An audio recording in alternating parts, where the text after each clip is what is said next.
təqaüdçüsü və yazıcıyam, amma ən əsas 4 övlad anasıyam və burada bir ana olaraq qarşınızdayım.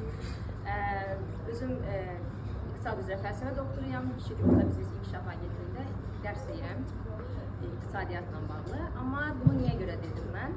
Bütün bunlara baxmayaraq, sizin dediyiniz sözdən yola çıxıram. Hər bir uşaq bir hekayədir sözündən yola çıxaraq. Mən ilk övladım dünyaya gələndə onun ilk hekayəsini qurdum və ilk hekayəsindən də 60 kitaba qədər gəlib çıxdım. Və hər övladımın da adına bir kitab yazdım. Bunu niyə görə deyirəm?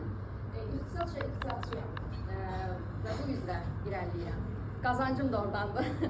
Amma hər bir qadının içərisində bir hekayə yazmaq bacarığı var. Ona görə bunu deyəcəm. Və hər bir qadının ruhu incədir və hər bir qadın hətta ana deyilsə belə, ana olmaq fürsəti olmadısa belə, yenə də qadındır deyə onun bir hekayəsi var, özünün hekayəsi var. Bəzən mənə deyirlər ki, sənin yazmaq bacarığın var, öz hekayəni də yaz, özünə aid də bir şeylər yaz. Deyirəm, mən onu da başqası yazsın, mən öz hekayəmi yazsam, onu oxumayacaqlar. Mən uşaqlar üçün hekayə yazıram. Düşünürəm ki də, yəni sevilir.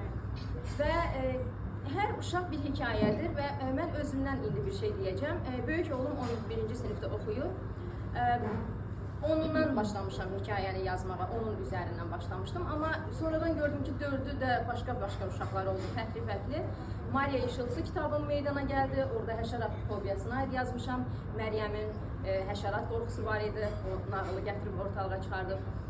Aytəmiz var, 40 hekayə kitabı, Asiya qızımın təmizliklə bağlı problemləri var idi, ev işlərində falan filan. Ondan bağlı hekayələr ortaya çıxdı, 40 hekayə. Qorxmaz bir macera kitabım var. Böyük oğlum Həmzənin məktəbdə rastlaşdığı, cəmiyyətdə rastlaşdığı başına gələn hadisələrdir. Bullyinglə bağlı yazılmış bir kitabdır ki, məsələn, kimsə skamyada oturur, gəlir deyir, dur ayağa, bura mənim yerimdir, mən orada neynəməliyəm ana, bir qızı sevirəm, dostum bunu bilir, məni şantaj edir, mən burada neynəməliyəm ana. Bütün bu suallar və fikirləşirdim ki, 12-13 yaşında hər bir ananın evində bu problem ola bilər. Sonra Osman var, balaca 5 yaşında. Onun kitabını çıxardacaq yaxında. Yəqin Expo mərkəzdə sərgi olacaq, beynəlxalq kitab sərgisi. Orada bir böyük təqdimatını edərik. İlk komiksi yazdım, komiks kitabı. Və bu bizim ekskluziv olaraq burada deyirəm, oyunlarla bağlı, milli oyunlar. Hansı ki biz unutmuşduq bunu, bizim milli irsimizdir. Və biz istəyirik uşaqlar hamısı bunu bilsinlər. Bunu oyun mən Osmanın timsalında etdim. Və hər birindən bir hekayə, bir kitab doğdu, hələ 4'ündən. Ondan sonra gəldik, nəşriyyatımızı açdıq, Ting nəşriyyatı. Və bunu da niyə hekayəyə bağlayacağım? Ting dedik ki, bir kökdür, fidan dediyimiz bir torpağa bastırılmış.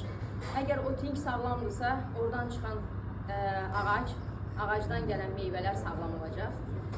Burada oturanların məqsədi çoxsu, yəni adlara baxıram, fiziki və psixoloji uşaqların sağlamlığına yönəlmiş insanlar və fədailərdir. Deyərəm ki, siz hamınız fədaisiniz və fədakarsınız.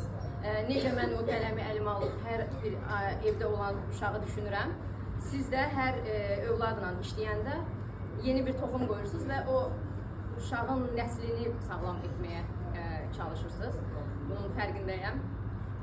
Və biz toxumu dedik, ting əgər düzgün bastırılıbsa, oradan çıxan mühəndislər, oradan həkimlər, oradan hər bir kəs mənəviyyatı safdırsa düzgün xidmət göstərəcək.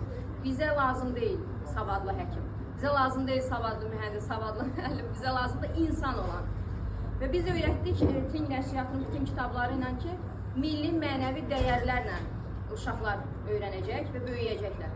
Əgər biz çöldə gedən heyvana rəhm etməyib, amma bizim yanımıza gələn bir baytarıq, bizə gələn heyvanı çox canı dildən müalicə ediriksə, bu cəmiyyətə lazım deyil, mənə lazımdır, övladlarımın dolanması üçün mal-mülkə lazımdır, amma ümumi toplum cəmiyyət olaraq bu lazım deyil yəni.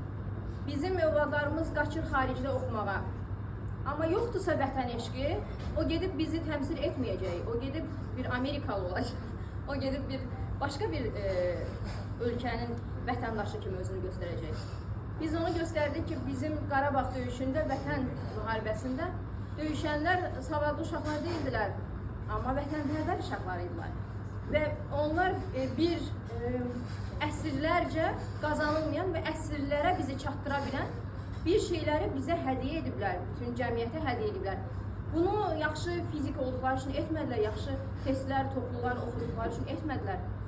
Mən deyirəm, mən özüm fəlsəfə doktoruyam, mən elmimizə getmişəm, demirəm getməyək, gedək. Amma mənəviyyat orada boşluqdadırsa, o olmayacaq. Və biz çox təəssüf, hər birimiz həm də bir anayıq. Biz ana olaraq unuduruq bəzən mənəviyyat tərəfini. Mən özümdən misal gətirirəm. 11-ci sinifdə oğlum oxuyur. Ancaq ona dedim ki, təhsilində yaxşı ol, mənə yaxşı nəticələr ver. Və bir də baxdım ki, əxlaq tərəfini yadımdan çıxartmışam. Özüm əxlaq təbliğ edirəm. Amma çıxartdım yadımdan. Demək, onunla da olmur. Aydındır mən nə demək istəyirəm. Biz bir yerdə qəflətə düşə bilirik, biz insanıq. İnsan nədir? Nəsə fiilindən də ərəbcədən və unutqan. Bizim xatırlamağa ehtiyacımız var. Bu cür tədbirləri mən çox zaman yemək ətrafında görürəm. Çox gözəldir. Amma mən bir də istəyərdim bu qədər insan yemək olmadan bir tədbirə də biz çağıraq və canı dildən gəlsinlər. Heç orada yeməyi düşünmədən belə gəlsinlər. Amma bir faydalı bir şeyləri eşitməyə gəlsinlər. O da mənəviyyatdan doğur. Necə deyir? Mədəniyyətli olma, mədəniyyətli ol deyir. Bir şeyləri, o toxumlar bizim işimizdə olmaya da bilir bəzən. Amma bir yerdə bizim cücətməmiz lazımdır. Biz bir nəşriyyat olaraq bunu etdik və hekayələri də mən fikirləşirəm ki, hər birimizin bir hekayəsi var və biz bundan sonra öz hekayəmizi belə dəyişə bilərik. Və bəzən uşaqlarımız bizim hekayəmizi dəyişə bilir. Bəzən biz uşaqlarımıza görə tərbiyələnirik. Bunun da fərqində olaq. Bizi tərbiyə edən bir rəbb var, tərbiyəçi mənasında. Mən ərəbcə də kitablarım var, ərəb dilini bilirəm. Ərəb bizi tərbiyə edir və bəzən çox sevindiyimiz bir halda bizim başımızda bir gözləmədiyimiz, heç yerdən gözləmədiyimiz bir imtahanla rastlaşırıq biz. Həmin an bizi tərbiyə edir. O tərbiyə bəzən bizim övladımızın əli ilə olur. Biz övladımızda təəccüblənmişik. Nə başıma gəldi mənim? Allah gəlib demir, mən səni tərbiyə etmək istəyirəm.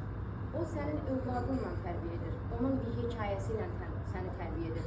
Onun və yaxud da bir övlad dünyaya gətirsən, sağlamlığı ilə səni tərbiyə edir. Amma bir şəkildə bir yerdə bizi tərbiyə edir və bizim hekayəmizi dəyişdirmək istəyir. Və bizim hər birimizin içində bir hekayə var. Mən həmişə deyirəm, nəşriyyat olaraq da bizim müəlliflərimiz var. 15 yeni müəlliflərlə işləyirik, xüsusən çoxsu xanımlardır. Hər biriniz yaza bilərsiniz. Və mən burada bir nümunəyəm. Mən ixtisasca İqtisad Universiteti bitirmişəm. Tamamən ayrı bir ixtisasın adamıyam. Amma içimdə bir yazmaq hissi oldu və yazdım və onu kitaba çevirə bildim. Onu bir hekayəyə çevirə bildim. Hər biriniz eləyə bilərsiniz. Sadəcə onu istəmək, bir içdən başlamaq və yazmaq lazımdır. Və bəzən yazdığımız hekayələr özümüzə yox, elə insanlara fayda verə bilir ki, və bəzən bir cümlə bir böyük kitab olur. Bir cümlədən bir kitab olur. Və həmin o cümlə o qədər insanlara toxunuş edir ki, heç sən özünə toxunuş edir. Ona görə hər kəsin bir hekayəsi var və hər kəs bir hekayə yazsın. Bir-iki dənə kitablarımdan nümunə göstərəcəm. 44 günlük Vətən müharibəsində Qarabağ kitabları etdik. Etdik dərkən, əslində müəllifim mənəm, amma Uca Allah da öz kitabında deyir ki, biz yaratdıq, biz etdik. O heç vaxt demir mən. Mən olan ayələrdə var, bir də xəta edərəm.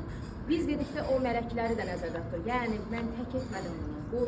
Bu bir, necə deyim, bu bir təvazökarlığın ifadəsidir, hə? Biz bir nəşriyyat olaraq işləyirik, Ting nəşriyyatı olaraq və mən belə bir kitablar yazdım. 44 gün Qarabağda, 1-ci, 2-ci, 3-cü cild olmaqla. Bu döyüşün başladığı ilk gündən real olan hekayələri həmin qazi və şəhidlərin dilindən, şəhidlərin dostlarının, təbii ki, övladlarının dilindən, uşaq dilində hazırladım. Bu Şuşanın alınması ilə bağlı oldu. Bu isə böyük qayıdış, antiterrordan sonra bütün torpaqların alınmasıdır və Təhsil Nazirliyi bunu dərsliklərə saldı, dərslərini dedi və İslam ədəbiyyatı var bizdə, təbii ki. Şah əsərim olaraq Peyğəmbərlər kitabını deyə bilərəm. Tanıyanlar var əslində. Muhammed var. Adəmdən İsa Peyğəmbərə qədər olan Quran hekayələri ilə Muhammed Peyğəmbər ayrıca. Və sizə uyğun autizm ev şəraitində təlim kitabı ilə gəldim. Sizə hədiyyə edəcəm, mütləq yox. Bu Tara Delan, yəqin ki, siz bunu bilirsiniz, bu mənim sahəm deyil. Bizim nəşriyyat bunu bəli, hazırladı. Burada ev şəraiti, kim ki apara bilmir mərkəzlərə və yaxud da hətta aparır, amma siz onlara əlavə də nəsə tapşırırsınız. Bəli, onunla bağlı olan kitablardır. Və bir şah əsərimi də göstərib gedəcəm. Bu Əsma-i Hüsnadır. Allahın 99 adını məxluqların dilində yazdım mən. Bu birinci cilddir. Havaya, suya, günəşə baxanda biz xatırlayacaq bizi Yaradanı. Yaradanı xatırlayacaq. Və ərəb dili dərsliklər var, bəlkə kimsə maraqlanar. Ərəbcəni öyrədən kitablarımız. Və bir də bir kitabda göstərəcəm. Bu nəşriyyatımız deyirəm edir. Terapevtik nağıllar, bəli, bir çox belə kitablar var. Kim istəsə baxa bilər, maraqlana bilər və burada ayrıca fürsət yaratdığı üçün Aytən xanıma təşəkkür edirəm. Sizə özəlliklə təşəkkür edirəm. Belə, təşəkkür edirəm. Biz təşəkkür edirik gəldiyiniz üçün.